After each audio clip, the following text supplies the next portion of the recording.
That's what Adam Smith was talking about in The Wealth of Nations, where he said the public good is promoted best by the private interest. By the way, how much beef and potatoes do you think New Yorkers would have if it all depended on human love and kindness? I'd be worried about them. Let me give you another example of, some people say, well, Williams, instead of using the term greed, why don't you say, since you're trying to win friends and influence people, why don't you say enlightened self-interest? I think greed is just a little more descriptive. Let me give you another example of the virtue of greed or self-interest and private property rights. I have often said that I don't care much about future generations of Americans. Future generations. And sometimes people look at me puzzled, just like some of you are right now. They're saying, Williams, how come you don't care about future generations? And my response is, what have future generations ever done for me? I mean, a kid that's going to be born in 2050, what has he done for me? And if he has not done anything for me, how then am I obliged to do anything for him? Where's the quid pro quo? But if you watch my actual behavior, my behavior would belie that sentiment. A number of years ago, I took about $200 or $300 that I could have bought 2 nice bottles of Chateau de Cam Sauternes wine that I could have consumed selfishly all by myself. Nobody else would have enjoyed it except me. But I took that money and bought some seedlings, some small trees, some trees for my property. Now, when those trees reach their full maturity, I'll be dead. There'll be some 20, 50 kid swinging in my tree, eating my apples and my pears. Mrs. Williams has made extensive improvements on her house, built a nice sunroom. Now, that sunroom is going to outlast us. And there'll be some 20, 50 kid tracking mud in my sunroom. Now, you might ask the question, what's at least part of the reason I sacrifice current consumption to produce a good that's going to outlast me and benefit a future generation? Well, the answer is very easy. The nicer my house is, the longer it will provide housing services, what? The higher the price I get when I go to sell the house. That is, by promoting my own self-interest, I can't help but make a house available for future generation, whether I mean to or not. Now, ask yourself the following question. Would I have the same incentive to care for the house if the government owned the house? Or would I have the same incentives if there were a 75% transfer tax when I went to sell the house? No. Anything that weakens my private property rights in the house weakens my incentive to do the socially responsible thing, conserve on the scarce resource of our society. Let me just give one more example. You people look like nice people. I don't know whether you're nice or not. But some of you could be concerned about the extinction of various species of animals. I don't give a hoot. And it's a practical matter because according to biologists, 93% of everything that has ever lived on Earth is now extinct. And I say, why quibble over 93.5 or 0.6%? What the heck?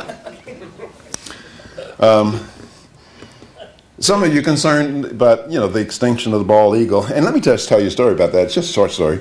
I was 35 years old when I saw my first bald eagle. I was looking at the critter in the Philadelphia Zoo. I was asking myself, could I have gone another 35 years without seeing it? I said, yeah, but I understand. Different people have different values. Anyway, the crux of the story is that a number of years ago I was listening to NPR, and people were picketing the UN because they were concerned, picketing various countries that are members of the UN because they're concerned about the extinction of the white rhino or this extinction of the gorilla or this extinction of tigers, elephants. And as people were forming various clubs like Save the Whale Club, Ducks Unlimited, and stuff like this. And so I wrote down the list of the animals of the people who they're in a tizzy over. I wrote down names of the list of the animals. Then I wrote down another list of animals that are very valuable to us, but nobody's in a tizzy over them. I said, how come people are not marching for the chicken? How come people are not forming pig clubs? Well, what's the essential difference between these two lists of animals? Well, this list of animals, cows, sheep, chickens, and pigs, they belong to somebody. They are the private property of somebody. It's in somebody's personal, private interest to make sure these animals are cared for. The other list of animals, whales and elephants and et cetera, they don't belong to anybody. Nobody's personal, private wealth is at stake. So those of you concerned about extinction of various animals, you should make some effort to try to privatize them. Well, let me begin to close. Now, despite the virtues of the free market that I've just commented on a few of those, and never mind the fact that the rise of capitalism brought about a more humane society. That is, the rise of capitalism brought better treatment to women, better treatment to racial minorities, better treatment to the handicapped, better treatment to the criminal, better treatment to insane. There's considerable hostility towards the market. You know, I was giving a lecture at the college, giving the same lecture at the college one time, and a feminist stood up, and she said, Western capitalism is offensive to women. And so I asked her, I said, well, if you're a radical feminist, what country do you want to live in? Would it be Saudi Arabia? Afghanistan? You would want to live in the United States, or at least in the West, a Western country. Or if you're a criminal, where do you want to go to jail? Is it Mexico or Turkey? You want to go to jail in the United States so you don't miss your HBO shows in the afternoon. And one of the reasons why, which is the subject of another lecture, why the rise of capitalism brought about a more humane society was because before the rise of capitalism, the means to wealth was by looting and plundering and enslaving your fellow man. The rise of capitalism made it possible for you to become wealthy by serving your fellow man, by pleasing your fellow man. That's why Bill Gates is a multi-billion-dollar. He pleases his fellow man. And if you look at wealthy people, super rich, they make things that their fellow man voluntarily buys because he's satisfied. Anyway, despite these virtues, there's considerable hostility. And there's broad hostility towards the market, even by people who call themselves conservatives and liberals and Republicans and Democrats. Almost every group in the nation has come to feel the government owes them a special privilege.